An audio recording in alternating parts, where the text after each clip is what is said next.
Amén. Padre Celestial, queremos darte gracias, Señor, por la bendición que nos das de poder reunirnos esta mañana para poder alabarte, para poder cantarte, para poder ahora abrir tu palabra, Señor, y encontrar en ella lo que nosotros necesitamos. Pedimos tu bendición. Oramos, Señor, en el nombre de Cristo Jesús. Amén. Buenos días, tomen asiento, por favor. Proverbios capítulo 29 en su Biblia, por favor. Proverbios capítulo 29.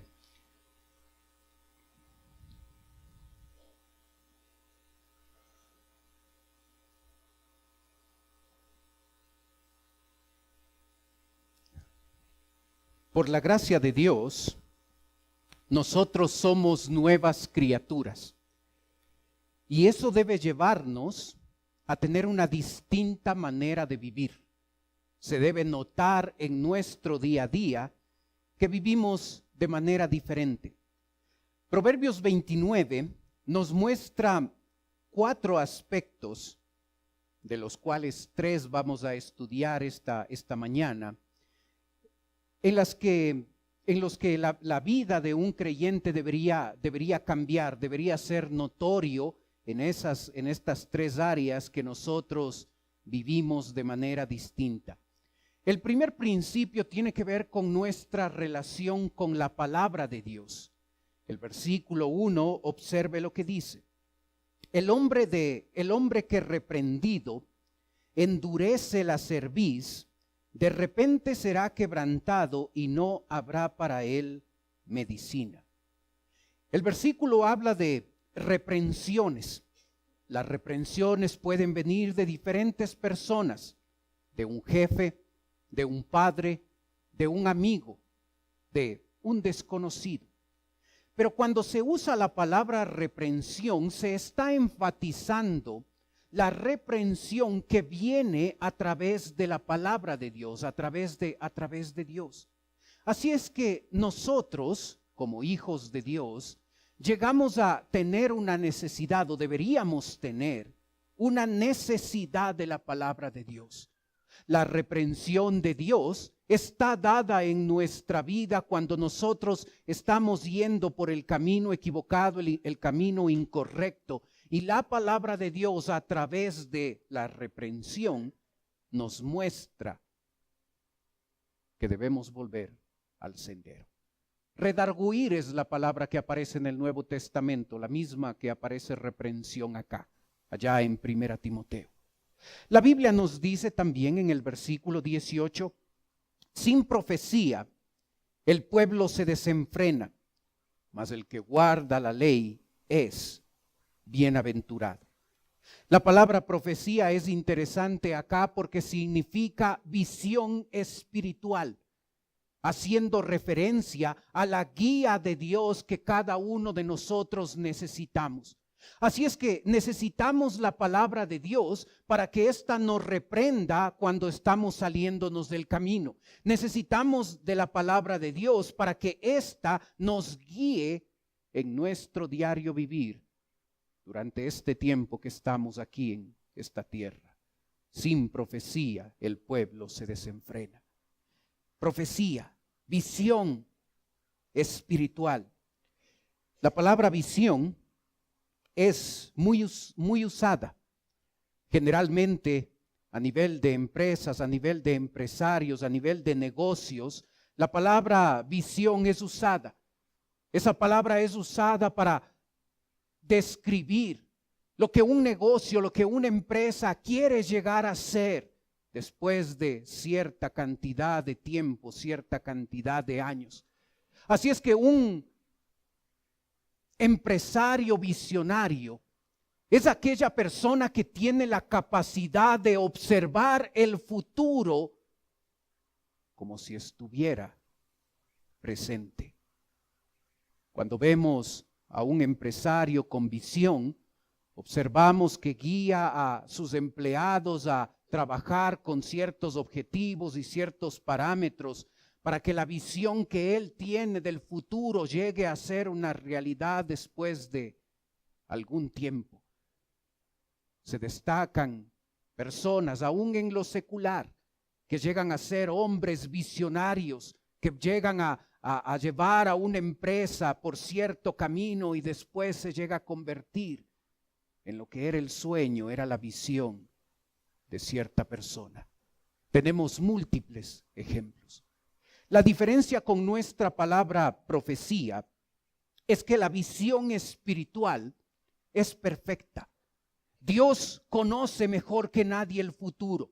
Dios sabe mejor lo que va a suceder el día de mañana o después de algunos años en nuestra vida. La vida puede cambiar de un día a otro. Y cuando nosotros aprendemos a vivir de acuerdo a la visión de Dios, a la visión espiritual, nosotros podemos obtener la dirección de nuestro Dios para tomar decisiones y para enfrentar el presente y el futuro. Necesitamos la palabra de Dios para que nos redarguya, para que nos reprenda. Necesitamos la palabra de Dios para obtener de ella la guía y la dirección que necesitamos cada día cuando vamos a tomar decisiones. Necesitamos la palabra de Dios en nuestra vida. Pero sabe, el versículo 1 nos habla de un impedimento para recibir la reprensión y recibir la guía de Dios en nuestra vida. El texto dice, el hombre que reprendido endurece la cerviz, de repente será quebrantado. Endurecer la cerviz. Había escuchado esta frase varias veces a lo largo de los años y esta vez me tomé el tiempo para estudiar el tema. Y sabe, esa palabra cerviz procede de una parte de nuestra columna. Nuestra columna está dividida en columna cervical, columna dorsal, columna lumbar. Y la parte de nuestra columna, la columna cervical, es la que nos permite, entre otras cosas, hacer el movimiento de agachar la cabeza. Así es que una persona que ha decidido endurecer la cerviz es una persona que no está dispuesta a agachar su cabeza. Muestra a través de esa acción que esta persona es orgullosa, testaruda y obstinada. Así se usa la frase endurecer la cerviz. Tenemos aquí un hombre que ha llegado a decidir no recibir la reprensión de Dios en su vida. Tenemos una persona que ha decidido que es buena idea rechazar la reprensión de la palabra de Dios en su vida. ¿Sabe? Esto no es casualidad. El endurecimiento de la cerviz no llega a ser casualidad, llega a ser la decisión de una persona que llega a creer que es una buena idea ser orgulloso, testarudo, obstinado, dueño de la verdad y no querer adecuar ni moldear su comportamiento, no hacer caso a ninguna reprensión, sobre todo la reprensión y la guía de Dios a través de su palabra. Necesitamos la Biblia. Algunos creen que no necesitan eso. Así es que endurecen la cerviz y creen que es buena idea regir su vida de acuerdo a su propia sabiduría, su propia inteligencia, experiencia y buen juicio. Y saben, estos dos versículos, el versículo 1 y 18, tenemos la instrucción, el comparativo de una persona que desea obedecer a Dios y una persona que ha decidido rechazarle. Y como siempre, las decisiones que tomamos tienen consecuencias y por supuesto llegar a rechazar la palabra de Dios en nuestra vida tendrá consecuencias y la persona que decide obedecer la palabra de Dios, por supuesto, también experimentará consecuencias. El versículo 1 nos dice, el hombre que reprendido endurece la cerviz, de repente será quebrantado y no habrá para él medicina. El quebrantamiento es el resultado de haber decidido rechazar la palabra de Dios. No toda enfermedad, no todo problema es específicamente la consecuencia de ser desobediente a Dios.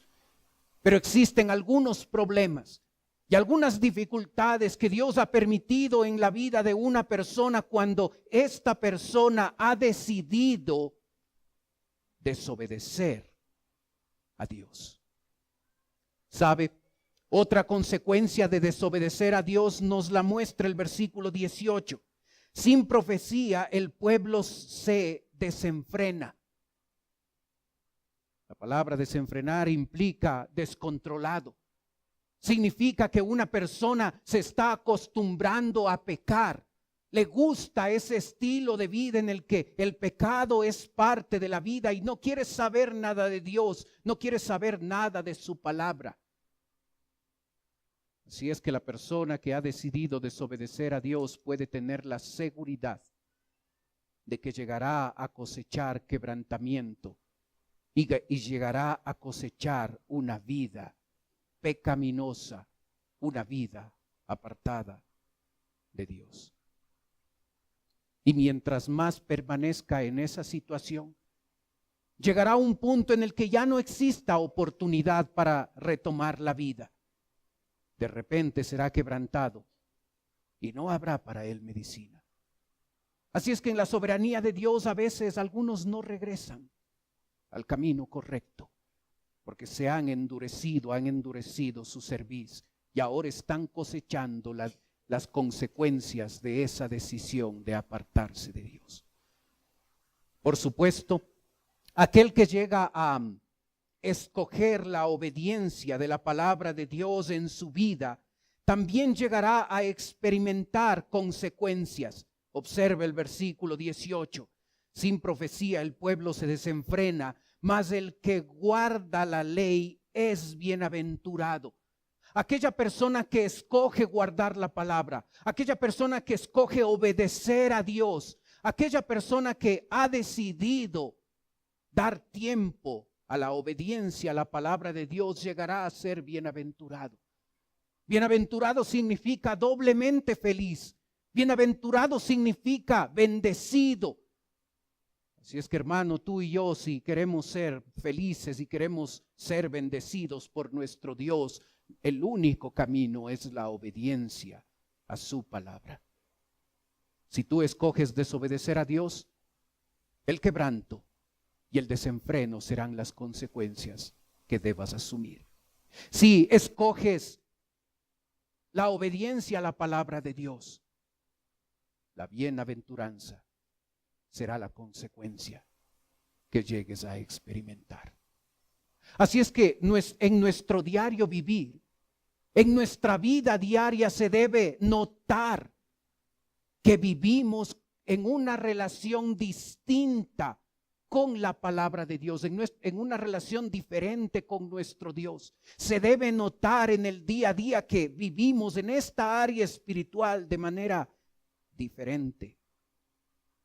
Cantamos hace un ratito, cuánto amo tu ley. Espero que no sea solo un cántico. Espero que sea una realidad en nuestra vida, que nosotros nos distinguimos, nos diferenciamos del resto en esto de obedecer la palabra de Dios. Un segundo aspecto donde nuestra vida se debe diferenciar tiene que ver con la autoridad. El versículo 2 nos dice: cuando los justos dominan, el pueblo se alegra, mas cuando domina el impío, el pueblo gime. La palabra dominar se repite 2 veces en este versículo, es exactamente la misma palabra. Y sabes, una de las cosas que nosotros debemos darnos cuenta es que el poder en sí mismo no es un problema. Lo que soy como persona es lo que determina el buen o mal uso del poder que he recibido. Cuando el justo ejerce su poder, cuando domina, el pueblo se alegra. Cuando el impío ejerce su poder y autoridad, el pueblo gime. La palabra dominar está haciendo referencia a un ascenso, a una promoción. Y sabes, todos nosotros, en mayor o en menor medida, tenemos momentos y tenemos espacios donde llegamos a ser autoridad para otros, donde llegamos a tener el poder. Un profesor es la autoridad ahí en la clase. Él tiene el poder. Un esposo es el que tiene la autoridad ante su esposa. Los padres, papá y mamá, tienen autoridad ante sus hijos. El hermano mayor tiene autoridad frente a su hermano menor. El pastor tiene autoridad ante una congregación. El presidente tiene autoridad sobre los ciudadanos. La persona que está atendiendo en un banco cuando hacemos fila, esa persona tiene la autoridad en ese momento. Y si quiere atender más despacio, qué pena, pasaremos más tiempo ahí. Así es que te puedes dar cuenta que tú y yo en diferentes momentos y en diferentes circunstancias vamos a tener autoridad sobre otras personas. El problema no es tener la autoridad, el problema es que si soy una persona impía, si soy una persona que en la práctica los principios de la palabra de Dios no son importantes, voy a abusar de esa autoridad y de ese dominio y el pueblo gime. Cuando soy una persona justa, usaré la autoridad y el efecto en esa persona que está bajo mi autoridad. Cuando los justos dominan, el pueblo se alegra. ¿Te das cuenta?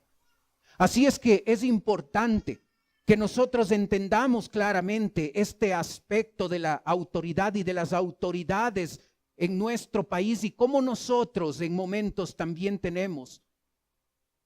estamos en posición de autoridad y de poder.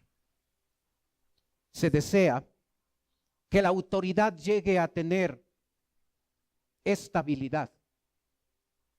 Es un desastre cuando por lo que nosotros hacemos, una autoridad, un presidente no tenga estabilidad para trabajar. Es un desastre cuando el papá que es autoridad dentro de la casa tenga inestabilidad para realizar su trabajo.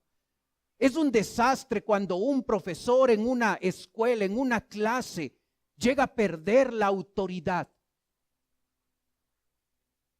Es negativo cuando en cualquier circunstancia, cuando nosotros estamos ejerciendo la autoridad, exista inestabilidad. Observa versículo 4.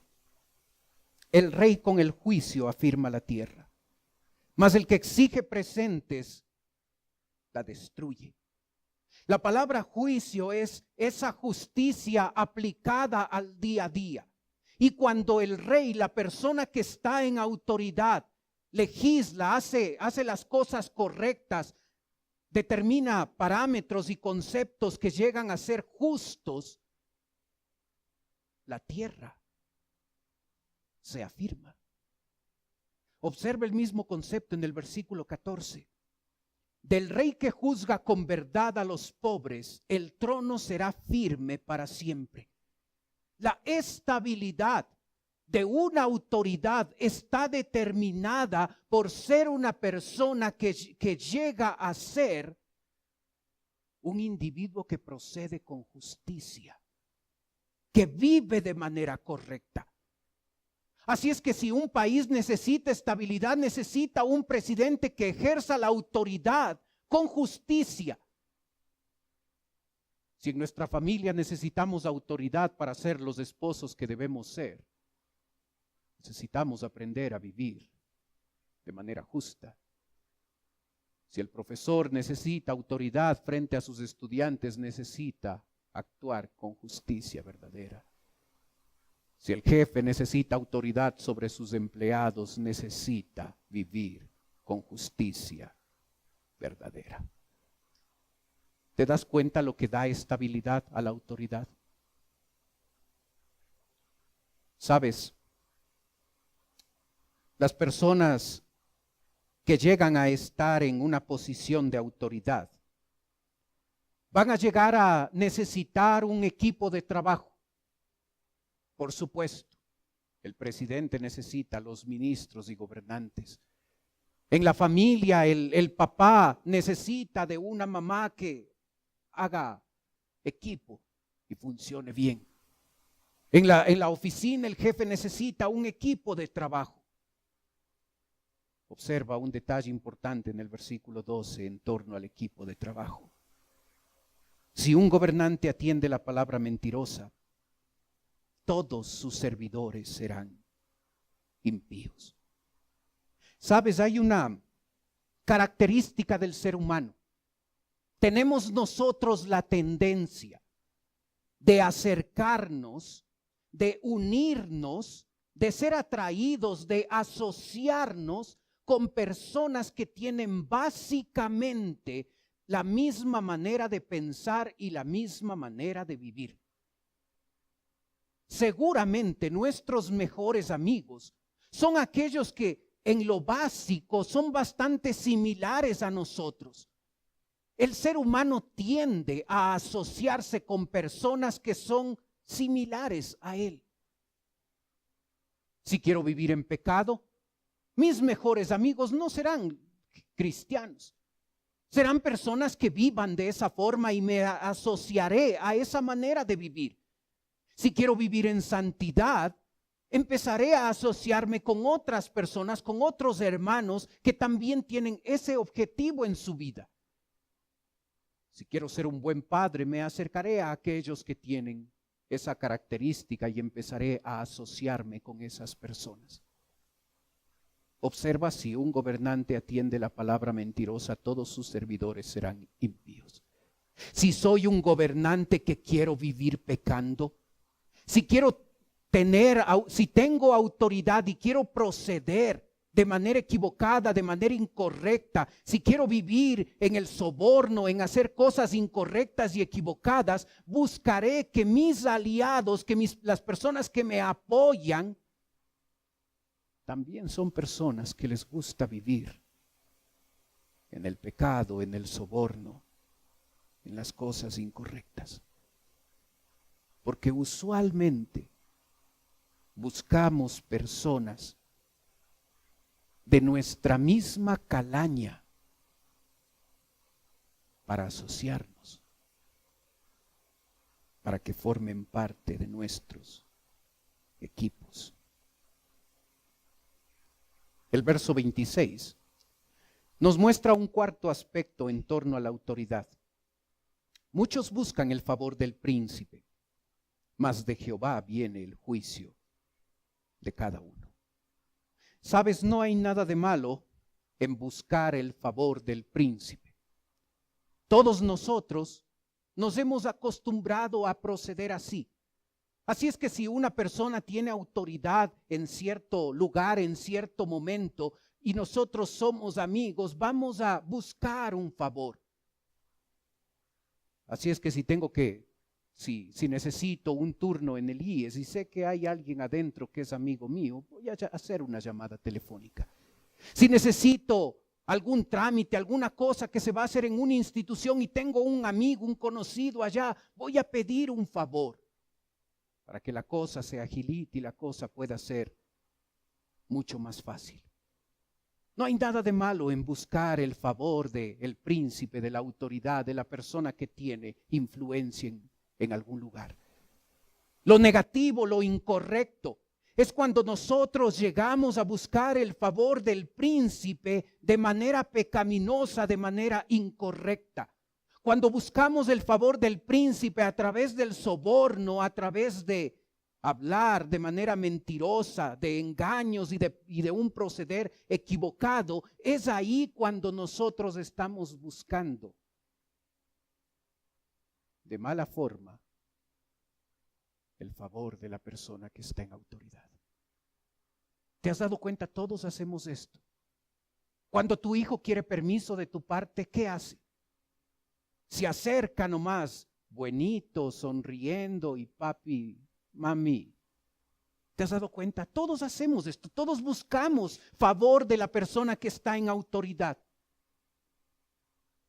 Cuando tu esposa quiere algo de ti, ¿te has dado cuenta? Cuando quiere comprar algo, zapatos, ¿te has dado cuenta cómo se acerca? Mi amorcito.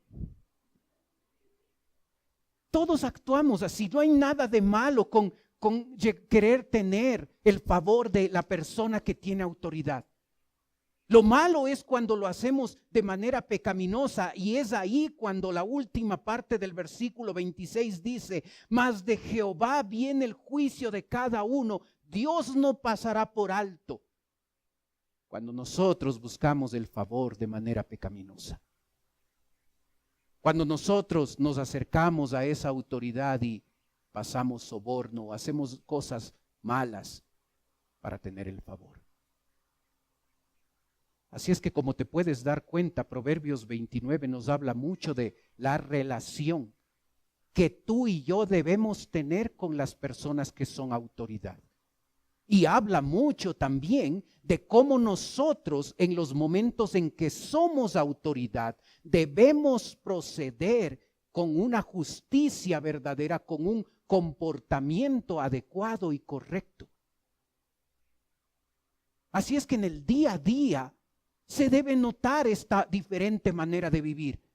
Nuestra relación con nuestro jefe en la oficina, nuestra relación con las autoridades o nosotros como autoridades, se debe notar cada día que nosotros procedemos y vivimos de manera distinta al estar bajo autoridad o al ser autoridad para otros. Una tercera área en la que nosotros debemos proceder de manera distinta tiene que ver con nuestra familia. El versículo 15 dice: la vara y la corrección dan sabiduría, mas el muchacho consentido avergonzará a su madre. Versículo 17: corrige a tu hijo y te dará descanso y dará alegría a tu alma. Los dos versículos usan tres palabras a través de las cuales se engloba los tres aspectos más importantes en la labor de nosotros los padres, especialmente en la labor de papá. Versículo 15 utiliza la palabra vara. El versículo 15 utiliza la palabra corrección. Y el versículo 17 utiliza la palabra corrige. Y aun cuando en nuestro español la palabra corrige del versículo 17 y la palabra corrección del versículo 15 son similares, en el original hebreo estas tres palabras son totalmente distintas. Observa el primer aspecto importante en la educación de nuestros hijos. Está en esa palabra del versículo 17, corrige. Esta palabra enfatiza la idea de reglas, principios y parámetros que deben existir en el hogar.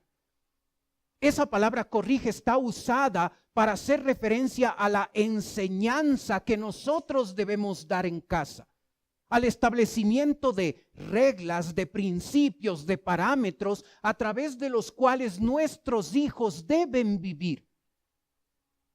Es el aspecto positivo de nuestro rol como padres. Y sabes, muchos corrigen a su manera. Muchos enseñan a sus hijos basados en los parámetros que utilizaron en la casa de sus padres. Muchos van a corregir de acuerdo a lo que ahora hay en la modernidad en torno a la educación de los hijos. Muchos van a usar el buen juicio y su propio conocimiento y experiencia para determinar las reglas, los parámetros y los principios que deben ser enseñados en casa. Y papá, yo te sugiero una mejor alternativa. Que la Biblia, que de la Biblia salgan los principios, las reglas y los parámetros que deben regir la vida de nuestros hijos. No nuestras ideas. Las ideas de Dios siempre serán mejores. Y el primer aspecto importante en la familia debe ser que existen clara enseñanza y claras reglas y principios en el hogar. Papá y mamá, te pregunto, ¿tus hijos saben las reglas que hay en casa? Si una persona extraña a ti, diferente a ti, se acercaría y le diría a tu hijo, ¿sabes qué? ¿Cuáles son las 10 reglas que debes obedecer en tu casa? ¿Podría recitarlo? ¿Podría decirlo? Es importante que nosotros como padres hayamos hecho ese trabajo. Si tú le preguntas a Ian cuáles son las 10 reglas que debes obedecer en la casa, no solo te va a recitar, te va a sacar una hojita. Él es obsesionado como el papá, es así, igualito que el papá. Él va a sacar una hojita. Y él te puede decir, a ver, tender mi cama, el 18 de febrero no lo hice, el 19 de febrero sí, el 20 de febrero es igualito al papá. Él te puede decir. Él sabe muy bien cuáles son las reglas de la casa. Y hay cosas que van cambiando con el crecimiento de él, pero hay reglas claras. Y nosotros como padres, el primer aspecto importante en nuestra función es que el hijo debe tener parámetros sumamente claros de qué es lo que el papá espera en la manera de vivir que él debe tener en casa. No basado en mí, en mis ideas, basados en las ideas de Dios. Corregir, enseñar, establecer reglas, principios, es la primera responsabilidad importante en la vida de un padre. El versículo 15 usa la palabra corrección.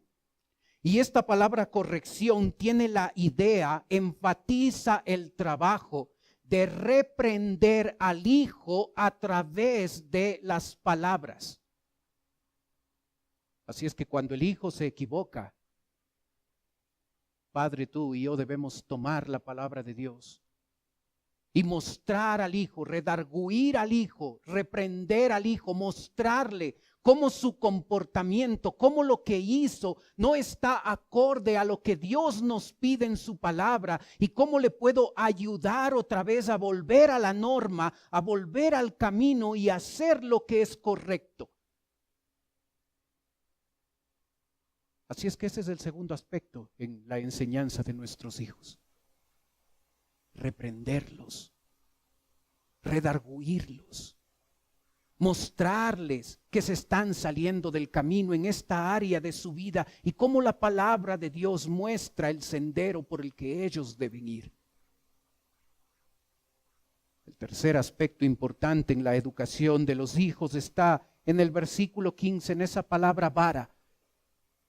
Y por supuesto, la palabra vara hace referencia al castigo físico, a las consecuencias que el hijo debe recibir cuando éste no ha obedecido las reglas y los principios de la palabra de Dios. El castigo es una pérdida de privilegios. Y en ciertos momentos el castigo es la vara. Castigo físico. No te equivoques con lo que dicen los especialistas de hoy en día. Dios sabe más. Dios es más sabio. Hay que usar la vara. Hay que no maltratar al hijo. No debe ser un impulso emocional lo que te lleva a usar una paleta para disciplinar al hijo. Tú y yo debemos con anterioridad haber decidido qué reglas, cuando son quebrantadas, van a tener consecuencias, y una de esas consecuencias es el castigo físico. Ian sabe que cuando él miente, hay paleta, hay palo. Él sabe muy bien eso. Porque desde hace años, antes de que él venga, papá y mamá ya lo decidieron así. Porque Proverbios dice de las 7 cosas que abomina Jehová, 2 veces menciona la mentira. La mentira es un pecado grave. Y la consecuencia debe ser proporcional a la falta. Tu hijo debe saber qué cosas, qué reglas él quebranta y cuáles son las consecuencias que van a haber por quebrantar esas reglas. No debe ser algo que tú y yo decidimos en ese momento. Si hay ciertos principios y ciertos conceptos, esas ideas, esas reglas deben estar ya ligadas con premios que les demos a ellos cuando se portan bien, y debe haber consecuencias también, por supuesto, por un mal comportamiento. Mi hijo me dijo el día de ayer, me sacó la hojita donde anotamos juntos el comportamiento de él cada día. Me dijo, papá, me estás debiendo algunos helados. Porque todavía me sale barato, 50 centavos por buen comportamiento todavía. No le digan que le puedo comprar más cosas, que hay cosas que valen más de 50 centavos. Todavía me sale muy barato, así es que si él tiende la cama y hace todo eso y la semana termina en positivo, él se gana un helado de 50 centavos. Si no, tiene consecuencias. Premiamos el buen comportamiento. Dios lo hace. Si guardo la palabra, soy bienaventurado. Dios premia el buen comportamiento. Dios disciplina también cuando hacemos algo malo. Así es que el castigo debe ser algo que tú como papá y mamá, nosotros como padres establecemos. No como un impulso donde estoy enojadísimo con mi hijo porque hizo algo y ahora sí le tocó. Cuando tú y yo estamos tranquilos, debemos establecer los castigos que ellos recibirán. Y ellos deben saber con toda exactitud qué les va a pasar si ellos van en contra de estas reglas que se han establecido en casa. ¿Tienes una familia diferente? Nuestra familia debe ser así de diferente, de acuerdo a estos principios de la palabra de Dios. Y papá, tú y yo somos líderes en la casa, o deberíamos ser líderes en la casa. Y si esto no funciona en tu hogar, tú puedes buscar a personas que sean culpables, pero la verdad es que el primer responsable de que la familia no se distinga de acuerdo a estos parámetros somos tú y yo, nosotros los papás. Sabes, en una familia, en el tiempo donde se escribe este pasaje, había un personaje adicional que formaba parte de la familia. Observa el versículo 19. El siervo no se corrige con palabras, porque entiende más, no hace caso. ¿Observas? La palabra siervo es utilizada en la Biblia de varias formas. En ese momento se refería a una persona que era esclava, una persona que me había ido al mercado de esclavos, porque habían mercados de esclavos como compramos fruta y vegetales. Me iba al mercado de esclavos y en el mercado de esclavos compraba a una persona que debía estar en mi casa y debía hacer lo que yo digo. Pero sabes, la palabra siervo también se usó con el paso del tiempo en Efesios 5 para referirse a un empleado. No porque el empleado esté esclavizado en un trabajo, sino porque se enfatiza la realidad de que esa persona debe ser un siervo, está bajo la autoridad de su jefe. La palabra siervo en la Biblia se usa como referencia a lo que nosotros los cristianos debemos ser ante Dios. Todos nosotros debemos ser siervos de Cristo. Ahora, yo me pregunto, ¿qué tipo de siervo soy? El siervo no se corrige con palabras porque entiende más, no hace caso. Soy un empleado que necesito más que palabras para obedecer. Soy un empleado que necesito que me multen y que me manden memos para hacer caso. Soy un siervo de Dios, un hijo de Dios, que para obedecerle a Dios necesito que Dios esté ahí con la disciplina, porque no es suficiente con que Dios me diga en su palabra qué es lo que Él quiere de mí. Eres un hijo que necesitas que tu papá esté quitándote privilegios y castigando para obedecer. ¿Qué tipo de siervos somos? Los que hacen caso, los que es suficiente la palabra para obedecer. Observa el versículo 19. El siervo no se corrige. ¿Sabes cuál es la frase que se traduce literalmente de esta que acabo de citar? Un siervo duro de cerviz. Así se traduce. Observa el versículo 21. El siervo mimado desde la niñez por su amo, a la postre será su heredero. La palabra heredero, la que se traduce heredero, es difícil de comprender completamente porque es la única vez que esta palabra se usa en la Biblia. Y por eso para los eruditos es un poco complicado. Pero observa cómo las otras traducciones de la Biblia traducen esa palabra heredero. El que consiente a su esclavo desde pequeño, al final tendrá que lamentarlo. El siervo mimado desde la niñez por su amo, a la postre será un mal agradecido. Mimar a una persona, mimar, no es algo que debemos hacer. Observa otra vez el versículo 15.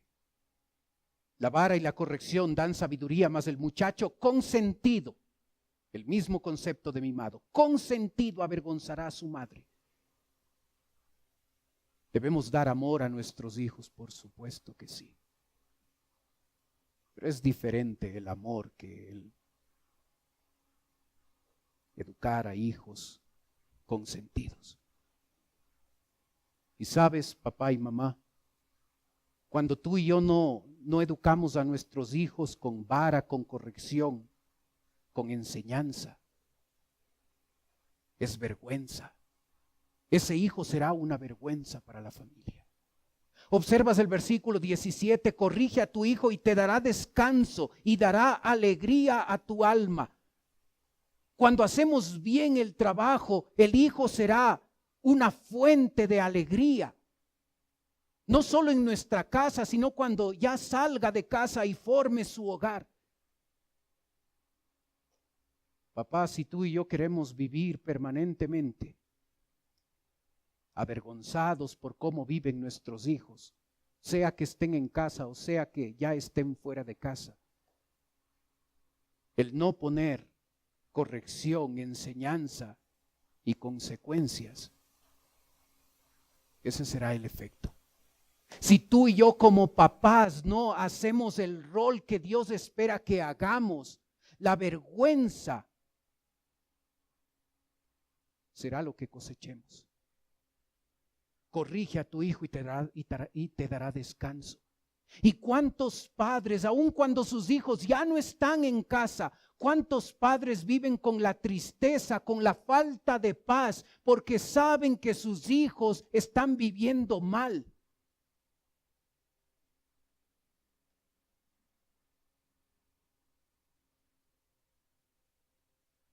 El hijo debe producir alegría. Y tú y yo como padres debemos hacer la labor que nos corresponde. Nuestra familia debe diferenciarse de otras familias. Se debe notar que nuestros hijos son enseñados, que nuestros hijos son corregidos, que nuestros hijos son disciplinados, que nuestros hijos son castigados. Se debe notar, y a veces solamente 1 hora y media que nos vemos en la iglesia, uno solo tiene que ver y se da cuenta que hay algo malo en la familia. Porque puede ver a los hijos. Y a veces hay tanta falta de enseñanza, de disciplina, de corrección. Papá, no pierdas tu familia, porque no estás haciendo lo que Dios espera de ti. Corrige. No dice si quieres corrige. Dice corrige. No te canses, aun cuando el hijo tiene su propia voluntad y puede ser un muchacho obstinado por naturaleza. No nos cansemos con nuestros hijos, que mientras están en casa nosotros hacemos todo lo que está en nuestras manos para cumplir el trabajo y la labor de padres que enseñan, que corrigen y que castigan. Se debe notar en mi relación con Dios, se debe notar que vivo de manera distinta con mi Dios. Se debe notar cómo ejerzo la autoridad y cómo recibo la autoridad de otros sobre mi vida. Se debe notar en mi familia que mi hogar no es perfecto, pero sí es diferente, sí es distinto. Sí hay enseñanza de las Escrituras, sí hay corrección, sí hay reprensión, sí hay castigo. Debemos aprender a vivir de manera diferente, de manera distinta. Oremos. Padre Celestial, queremos darte gracias por tu palabra. Gracias, Señor, por el privilegio que nos das de poder estudiarla. Padre, ayúdanos a hacer un compromiso contigo. Lo que no hicimos ya está en el pasado. Pero, Señor, hoy queremos ser obedientes a ti. Queremos dejar esa dureza de cerviz, ese orgullo y obedecerte. Padre, ayúdanos a relacionarnos adecuadamente con la autoridad. A veces nosotros siendo la autoridad. Otras veces recibiendo la autoridad de otros sobre nuestra vida. Ayúdanos a que se note una diferencia en esta área. Padre, ayúdanos a que se note una distinta manera de vivir en relación con nuestra familia.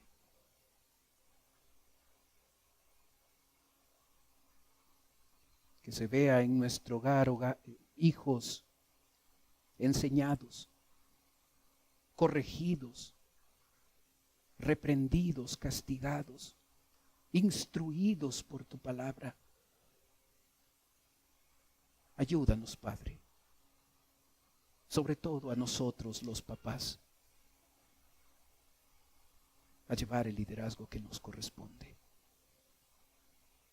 en nuestro hogar. Pedimos tu bendición, Señor, en la aplicación de tu palabra. Mientras usted sigue orando, por favor. Puede ser que esta mañana nos está visitando alguien por primera vez. Y si ese es su caso, y usted dice, pastor, yo vengo por primera vez, yo quisiera que usted ore por mí. Mientras los demás tienen sus ojos cerrados, si usted desea que oremos por usted, levante un ratito su mano. Veo su mano, gracias. ¿Alguien más? Alguien más que viene por primera vez y quiere permitirnos orar por usted. Veo su mano, gracias. Sabe, para las personas que nos visitan, en un ratito voy a orar por usted, como le dije. Quiero ofrecerle algo más, totalmente voluntario. No se sienta presionado porque no es la idea, es totalmente voluntario. Si usted desea, usted puede tomar sus cosas y puede pasar a la parte de abajo donde estoy yo. Si usted lo hace, una persona de nuestra iglesia se va a acercar, le va a llevar a otro lugar y en un lugar privado esa persona va a conversar un momento con usted. Los demás tienen sus ojos cerrados para que no le dé recelo, no le dé vergüenza de pasar. Si no desea pasar, está bien, pero si desea hacerlo, si quiere darnos el privilegio de conversar un ratito con usted, con toda confianza, tome sus cosas, venga a la parte de abajo donde estoy yo. Denos la oportunidad de conversar un ratito con usted.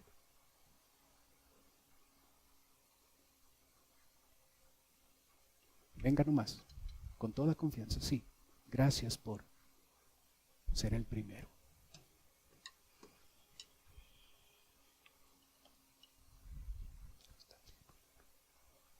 Si quiere pasar, venga por favor con toda confianza.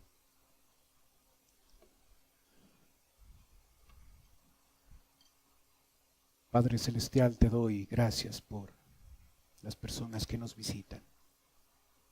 Tú que conoces sus necesidades, yo te ruego que conforme a tu voluntad tú puedas suplirlas. Te ruego por la necesidad mayor, la necesidad de salvación, que hoy puedan recibirte como Salvador si no lo han hecho. Ayúdanos a nosotros, tus hijos, Señor, a tomar estos 3 principios y que realmente nuestra familia, nuestra obediencia y el sometimiento a la autoridad sean las 3 áreas en las que nos distinguimos de otros. Pedimos tu bendición. Oramos en el nombre de Cristo Jesús. Amén. Puestos de pie, cantemos, por favor.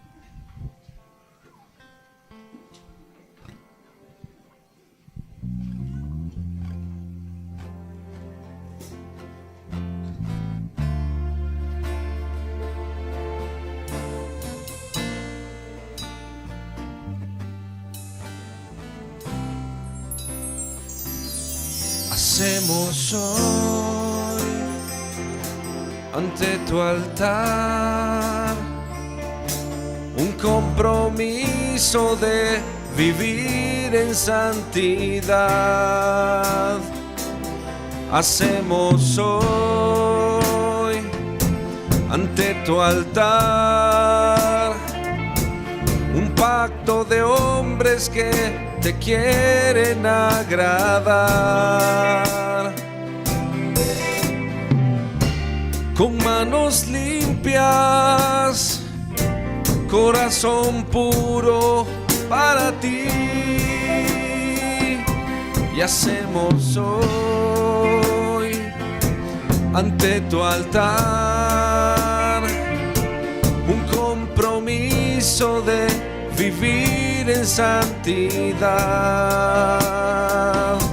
Y hacemos hoy ante tu altar un pacto de hombres que te quieren agradar,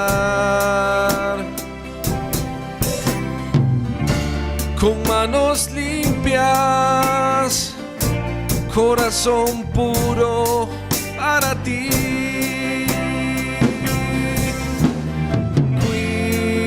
Cuidaré mis ojos, cuidaré mis manos, cuidaré mi corazón de todo lo malo, de todo lo vano. no te quiero fallar jamás. Cuidaré mis ojos, cuidaré mis ojos, cuidaré mis manos, cuidaré mi corazón de todo lo malo, de todo lo vano. No te quiero fallar jamás. No te quiero fallar jamás. No te quiero fallar jamás. Amén.